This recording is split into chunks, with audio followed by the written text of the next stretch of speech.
성경의 이름 이야기 쉬운 한 번째 이야기를 시작하겠습니다. 지난 시간에 데렉 예후와 체데카와 미슈파트에 대해서 설명을 하면서 이 미슈파트가 결국은 율법의 하나의 부분이다 그런 얘기를 했죠.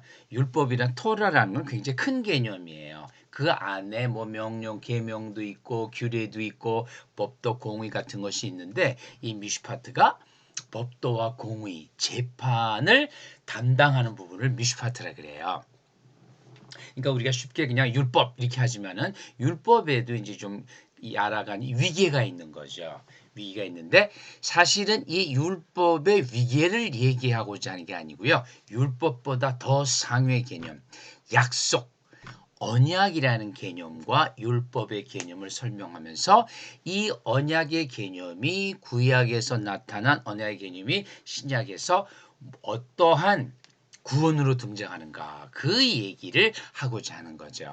그게 바로 언약과 율법입니다. 이 언약이란 건 그냥 약속이죠. promise, 약속인데 이 약속이 보통 약속이 아니라 구원의 약속이라는 겁니다. 성경에서 가장 먼저 나오죠. 율법 이전에 먼저 나오기 때문에 메리트, 히브리어로는 이제 메리트라 그러는데 요것이 영어로는 covenant라고 줄였어요. covenant인데 이 약속이 뭘까요? 약속이 바로 성경의 이름이죠. 성경의 이름을 우리가 뭐라고 그러죠? 옛날 거는 구약, 예수님 이후에는 신약 그러죠. 옛 약속, 구약속이에요. 그러면 이 약속, 메리트라는 개념이 얼마나 중요한 개념인지 여러분 아시겠죠? 이 성경은 예수 그리스도를 얘기하는 거지만 예수 그리스도, 성경이 예수 그리스도라고 직접 나오지는 않고요. 하나님의 약속이라는 상징적인 구원의 상징적인 이름으로 나오게 되는 거예요. 그러니까 이 약속이 뭔가를 우리가 한번 분석해 들어가면 어떻게 될까요? 예수 그리스도와 성경의 구원의 이야기가 나오게 되는 거죠. 그 이야기의 시작을 오늘 좀 해보겠습니다. 자, 성경의 이름 재밌죠? 구약 신약이에요. 성경의 이름 자체가 옛 약속, 새로운 약속 그렇게 돼 있어요. 그런데 이것의 영어를 보면은 우선 라틴어로 보기 전에 영어를 보게 되면 뭐로 돼 있죠? Old Testament, New Testament. 프랑스어도 마찬가지예요. 겨우 이 얘기에 Old Testament, New Testament. 그런데 조금 전에 약속은 뭐라 그랬죠? Covenant라 그랬죠. Covenant. 그런데 성경의 이름은 Testament로 돼 있어요.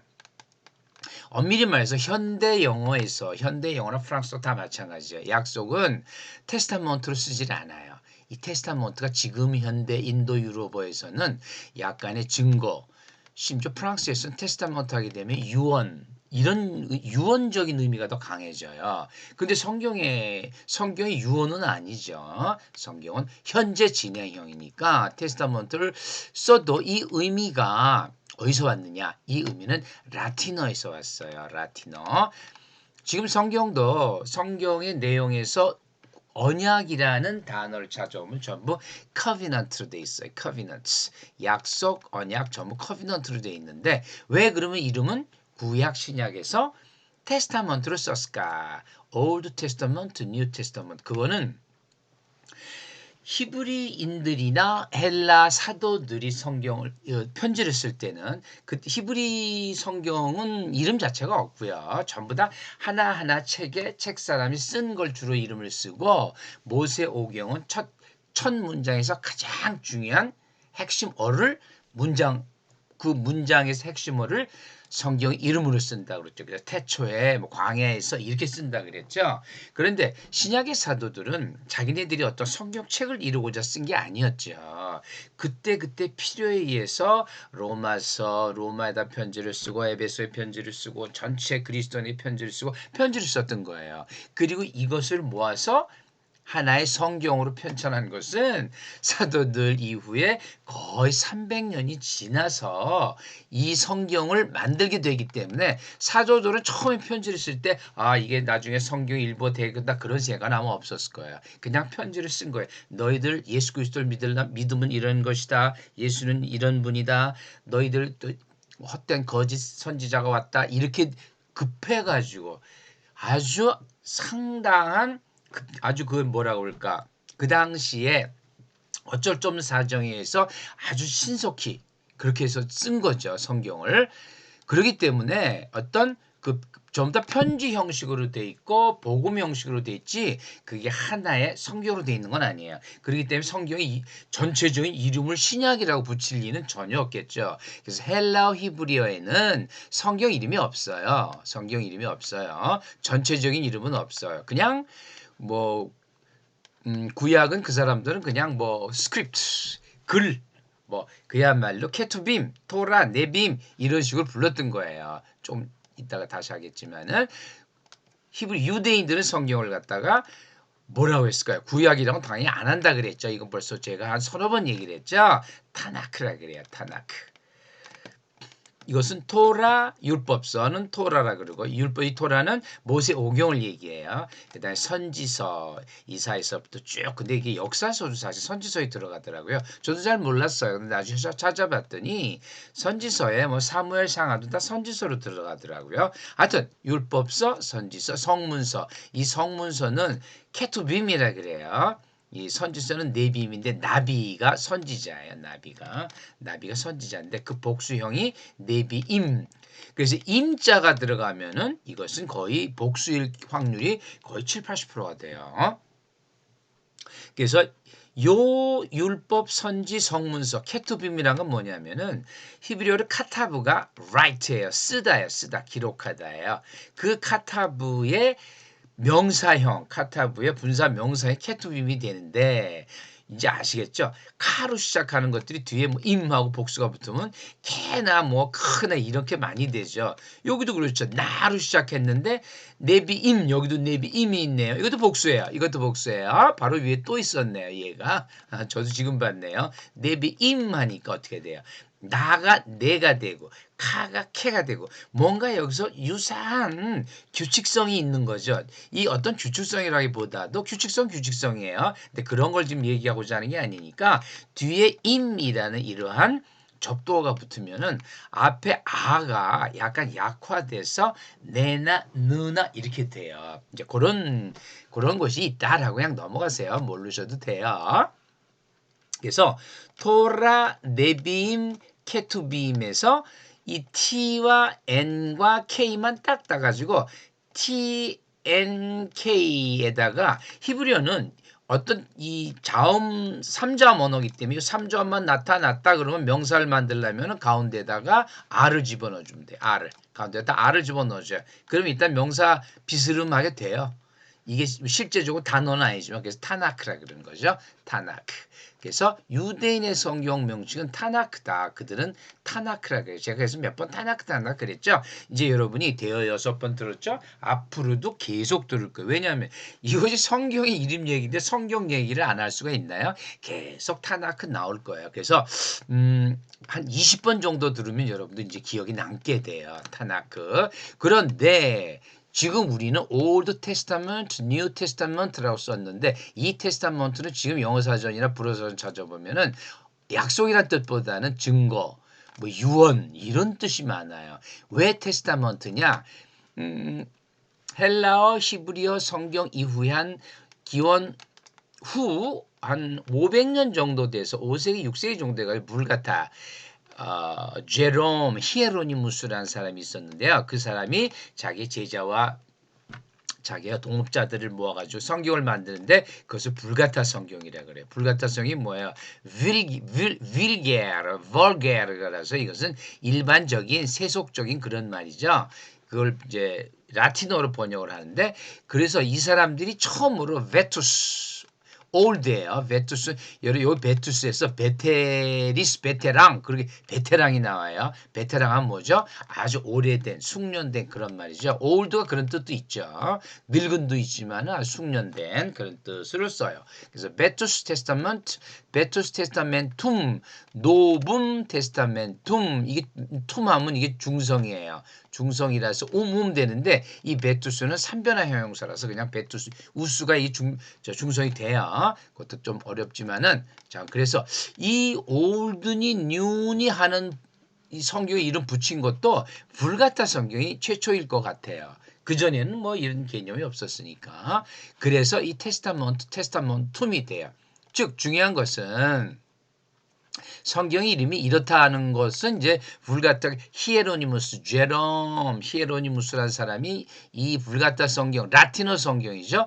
라틴어 성경은 이렇게 이름을 붙였다라는 거지만은 실제적으로 중요한 것은 이 커비넌트 약속. 이 약속 하나님의 약속이 얼마나 중요하면은 어떤 책의 제목이 됐다 그럼 뭘까요? 그 책의 제목은 그 책의 모든 것을 축약하고 있는 거죠. 그 책의 모든 것을 포함하고 그 모든 것을 상징한다는 이름이라고 봐도 과언이 아니에요. 실제로 그래요. 커비넌트 약속, 언약 이것을 히브리어로 메리트라고 그래요. 메리트. 첫 장에 나왔지만은 요 메리트 이 메리트의 히브리어는 이렇게 돼요. 메리트 이게 언약이에요. 제일 먼저 나와요. 율법 이전에 율법 나오기 2000년 전에 벌써 언약이 나와요. 언약 약속이죠. 메리트. 그런데 이 메리트는 이것이 성경의 이름이라 그러면 뭐죠? 이것은 이 언약은 무슨 언약이냐? 구원에 대한 언약이다. 그런 거죠. 그래서 이번 50일 쉬운 한 번째 이야기와 그 다음에 이 지금 율법과 언약에 대한 그 이해를 좀 들고 그 다음에 이 구원이 뭐냐 은혜죠. 구원은 은혜로서 우리가 받는 거죠. 믿음에 의한 은혜로 받는 거기 때문에 그 이야기를 신약적 이야기에 이게 뭐 로마서 바울 사도의 이야기가 전부 다 이 구원에 관한 얘기예요. 바울 사도 얘기를 찾다 너무나 많아가지고 제가 도저히 오늘 할 수가 없어서 또 좀 늘렸어요. 다음번으로 할 거예요. 그리고 이번 이 이름 이야기는 3번을 연속한 다음에 4번째는 쉴라 그래요. 4번째는 제가 안 올리겠어요. 왜냐하면 오늘도 지금 상당히 많이 뭐 도라 네빈 캡도 나와가지고 여러분이 피로도가 굉장히 심할 것 같아서 3번 하고 한 번 쉬면은 여러분이 어느 정도 다시 또 마음을 추스리고 그 다음번째 또 볼 수 있을 것 같아서 저도 4번째는 안 올리고 그 다음 주 그러니까 3월 11일쯤 3월 4일은 그걸 쉬겠다는 얘기죠. 3월 안 올리고 3월 11일 날 올릴게요. 사실 이게 연속된 거라서 계속 올리려다가 그거는 너무 여러분의 피로를 가중하게 한다. 지금 데렉 예호와 체다카 뮤슈파트 계속 나오죠. 피곤하실 거예요. 그런데 사실 다음 주 한 주 쉬고 그 다음에 또 들으면은 성경은 하나의 얘기를 하고 있어요. 하나님의 약속. 무슨 약속? 구원의 약속이에요. 그러다 보니까 이 상황이 바뀌어지고 쓴 이사야가 쓰고 베드로가 쓰고 바울이 쓰고 요한이 쓰고 바뀌어질 뿐 그것의 핵심 내용은 전부 다 구원이에요. 그렇기 때문에 이 이야기는 계속 되풀이될 수밖에 없어요. 그러니까 여러분 지금 저게 뭐야 토라는 뭐고 네비뭐 뭐고 케투비 그런 거 전혀 신경 쓸 거 없다 그랬죠. 제가 항상 이 강의를 하면서 이 이야기는 여러분이 나와서 이상하다. 그러면 그 이상한데 저거 모르겠다 하면은 그 얘기는 앞으로 10번, 20번 되풀이됩니다 하는 거랑 마찬가지예요. 제가 요거 하나 갖고 뭐 이걸 20분 한다. 그러면 그 어떻게 강의가 되겠어요? 이야기가 안 되죠. 넘어가는 거예요. 그다음에 또 나오니까 전혀 걱정하지 마세요. 자, 언약과 율법에 대해서 한번 얘기할까요? 이 하나님께서 인간에게 주신 모든 것 중에서 가장 최상위 개념은 바로 언약이에요. 왜? 구원에 관한 거기 때문에 그래요. 언약. 이걸 계약이라고도 해요. 계약이라고도 하고 그런데 이 메리트이기 때문에 그래. 메리트. 사실 메리트는 언약, 계약 이렇게 됐는데 하나님께서 직접 또 말씀하실 때 우리나라 번역이 또 언약이라고 그랬다. 계약이라고 했다. 그래서 그런 거예요. 약속이에요. 기본적인 약속. 약속인데 어떤 약속이냐? 이 언약과 약속이 약간 다를 수가 있어요, 여러분. 뭐냐? 약속은 내가 일방적으로 누구한테 내가 이렇게 이렇게 약속할게 이렇게 약속할 수도 있고 둘이 마주 앉아서 협약할 수도 있죠. 혼자서 일방적인 약속이 있을 수 있고 협약할 수가 있는데 이 메리트는 협약이에요. 그래서 그냥 약속이라고 보기보다는 언약이라고 하는 게 조금 더 쌍방 간의 합의에 의해서 이루어졌다. 이렇게 하는 게 낫겠죠. 그 이야기를 오늘 또 할 거예요. 그래서 성경이 명칭으로 되어 있기 때문에 이것은 모든 율법, 계약, 모든 것 중에 최상위 개념이다. 영어는 covenant라 그래요. covenant. 그 다음에 그 베리트 다음에 이제 베리트에 대해서 이제 조금 이따 다시 또 자세히 얘기할 거고요. 율법서 토라라 그랬죠. 이 토라는 지난번에 한번 했죠. 지난 시간에 야라 던지다라는 단어에 나왔는데 그냥 마구 던지는 게 아니고 좀 피처가 볼을 던지는 거예요. 돌을 던지고 그러는 거예요. 그런데 이게 그냥 던지다가 아니라 히브리어에서는 토대를 놓다가 돼요. 돌을 막 촉촉촉 쌓다 그게 되죠. 그러니까 토대를 놓으니까 가르치다가 되고요. 이것이 명사가 되면 이 야라에다 명사가 되면 t를 접도 t를 붙이면 된다 그랬죠. 또 t를 붙였더니 교훈, 교리, 율법이 돼요. 가르침이 되는 거죠. 율법이라는 건 사실은 기본적인 의미는 가르침이에요. 너희들이 이렇게 해야 한다라는 거죠. 이렇게 해야 한다. 그런데 이 율법에는 뭐가 있다 그랬어요. 이 율법에는 율법이라는 큰 토들이 우리가 토라라고 그러지만은 토다 안에는 하나님의 계명, 십계명이 있어요. 가장 높은 거예요. 율법 중에 가장 높은 것이 십계명이에요. 명령에 의한 계명. 이게 미츠바예요. 미츠바. 차바가 히브리어로 차바가 명령하다예요. 명령하다. 차바. 이것이 명사형이 되면은 미츠바가 되는데 여러분 지난 시간에 제가 샤파트가 심판하다라 그랬죠. 샤파트 심판하다. 근데 이 M이 붙어야 미슈파트 하게 되면 재판이 된다 그랬죠. 그럼 뭘까요? 이 M이 붙으면 뭐가 명사형이 되는 게 아니야? 맞아요. M이 붙으면 분사형으로 됐다. 그것이 명사형으로 쓰여요. 그러니까 미츠바, 미슈파트 이 미가 전부 다 명사, 파생, 전미사, 접두어가 돼버린 거예요. 자꾸 제가 전미사 그런 건요. 뒤에 끝이 우리 이쪽으로 보는 게 습관이 됐는데 잠깐 미츠바 명령이다. 여러분 이거 기억하실 필요 없어요. 기억하시려고 할 필요 전혀 없어요. 계속 반복이 되기 때문에. 그래서 미츠바는 계명 명령이고 즉 미츠바는 율법 안에서 가장 상위 개념이에요. 율법 안에서.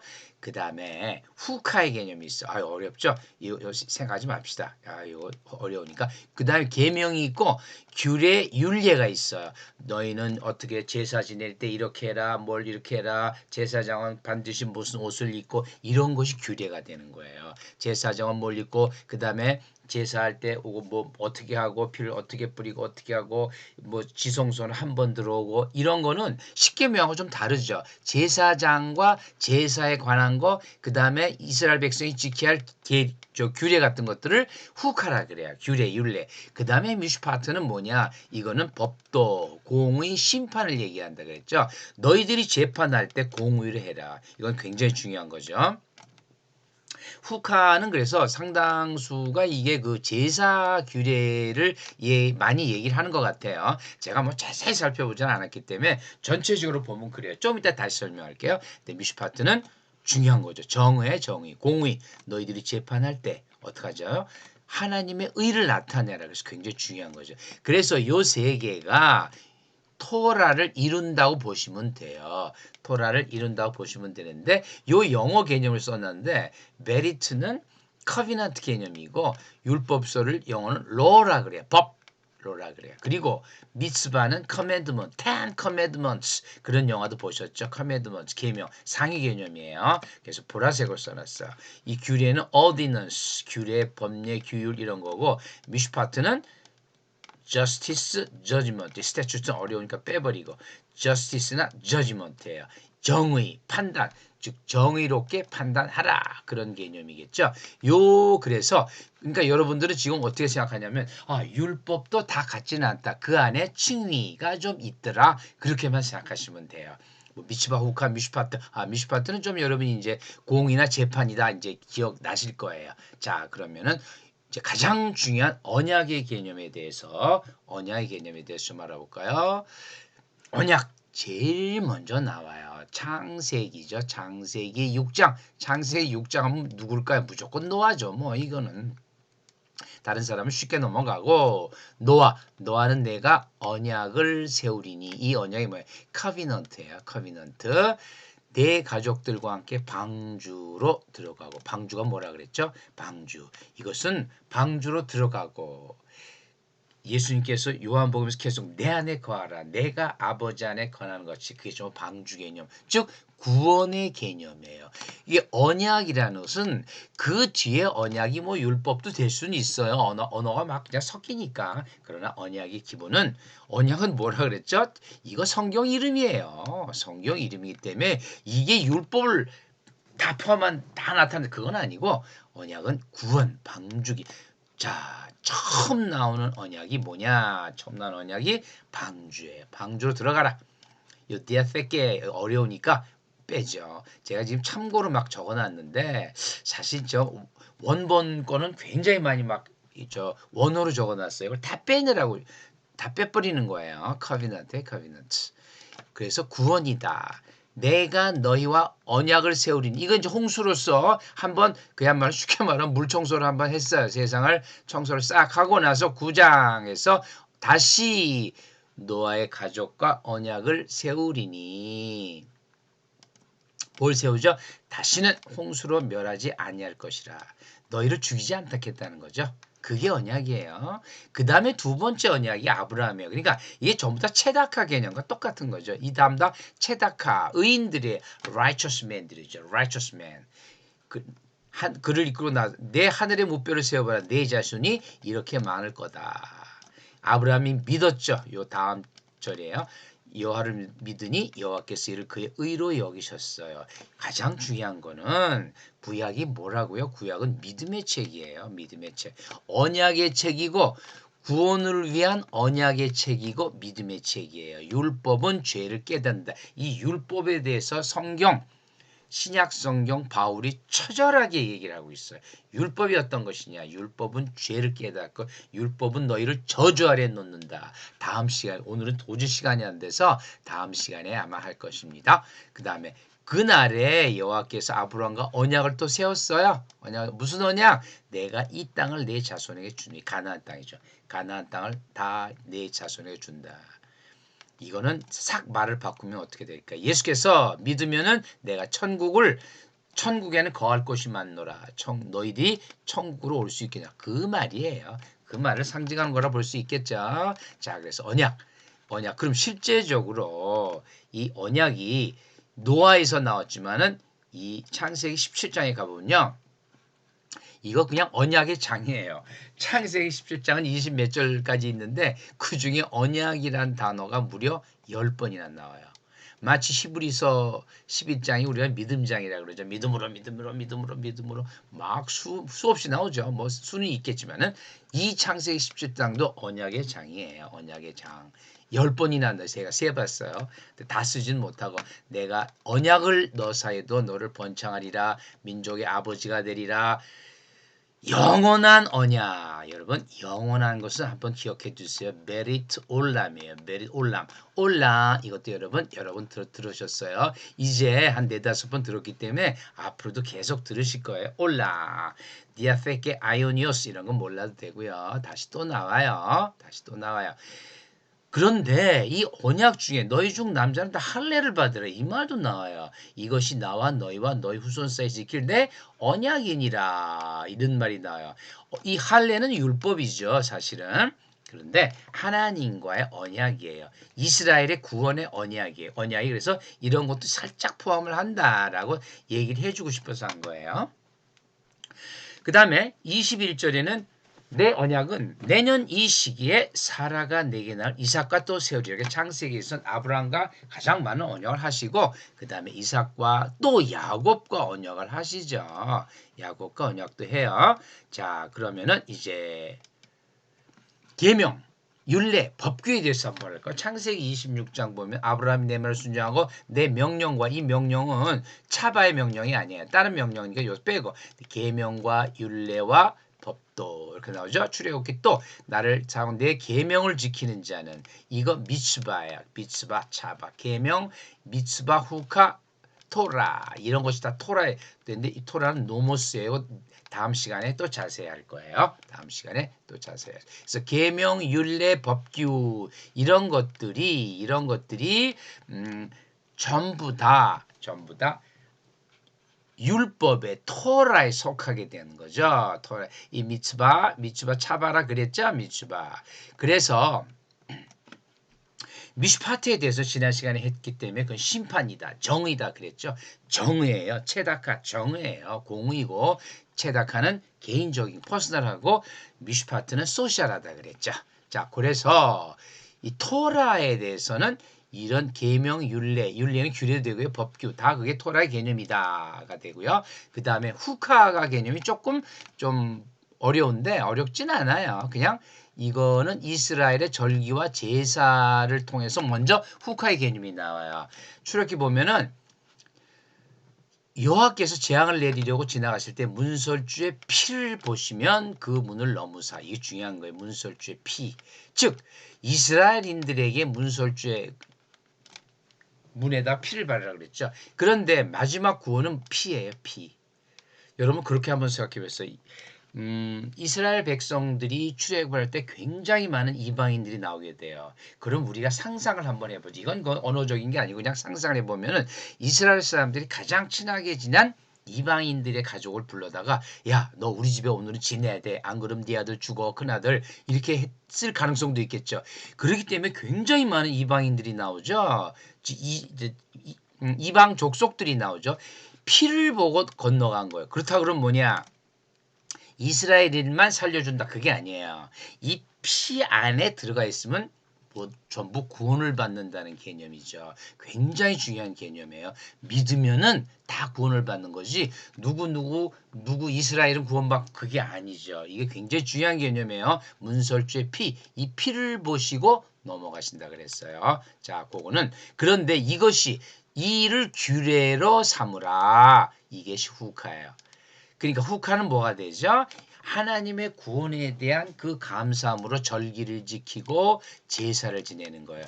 그래서 레위기에 보면 아론과 그의 자손이 기름 부음 받은 날에 여호와께 드릴 예물은 이러하니라. 이 소제는 아론 자손 중 기름 부음을 받고 제사장 된 자가 드릴 것이요 영원한 규례로 여호와께 온전히 불사할 것이다. 이 규례가 이거 제사죠. 소제 하크야 하크. 여기 또 영원한 규례니까 하콜람이에요. 그러니까 이 후카가 하크가 돼요. 또 후카가 하콜람 온라인부터 가지고 되는데 이 후카는 그러니까 이스라엘의 절기 제사와 굉장히 관련이 있는 토라다. 그렇게 생각하시면 돼요. 그러니까 사실 우리하고는 직접적인 관계가 없어서 이 후카라는 얘기는 여러분이 잘 들어보질 못했을 거예요. 중요성이 조금 떨어진다고 해도 돼요. 진짜 중요한 거 이제 한번 볼까요? 율법은 토라는 미츠바, 후카, 미슈파트 이렇게 돼 있는 계명, 계율, 그 다음에 법도 이렇게 돼 있는데 이걸 쓴 신명기에는 이게 많이 나와요. 신명기에는 이게 굉장히 많이 나와요. 명령과 규례와 법도 또 신명기 7장 명령과 규례와 법도 미츠바, 후카, 미슈파트에 대해서 나와요. 이것이 전부 다 율법을 이루고 있다. 후카에 대해서는 히브리서에도 나와요. 첫 언약에도 섬기는 예법. 후카는 예법이에요. 제사 지내는 예법, 이런 예법을 후카라 그런다. 그래서 여러분 지금 생각할 필요 없어요. 중요한 건 토라. 그 다음에 미슈파트, 미츠바도 알아두시면 좋은데 조금 어려우니까 다음에 또 계속 나와요. 그래서 중요한 건 뭐냐? 이런 율법이 중요한 게 아니라는 거죠. 율법 중요하지만 진짜 중요한 건 메리트, 율법을 포함하는 상위 개념, 메리트의 언약, 계약. 성경의 명칭이요 최상위 개념은 계약이다라는 거죠. 이 계약은 뭐랬죠? 구원과 연결이 돼요. 구원과 연결이 되는데 그래서 신약에서는 이 언약이라는 개념, 구원이라는 개념이 뭘로 나오느냐? 은혜로 나와요. 은혜. 하나님의 은혜. 카리스라는 은혜. 이 은혜가 하나님의 선물이다. 이 얘기를 아주 정말 처절하게 하는 사도가 바울이요, 베드로요, 요한입니다. 다음 시간에 신약에 있어서 율법의 개념이 어떻고 언약의 개념이 어떻게 은혜가 되어서 우리에게 구원이라는 하나님의 선물이 주어지는가 그거에 대해서 다음 시간에 그러니까 아마 2주 후가 되겠죠. 그때 하겠습니다. 감사합니다.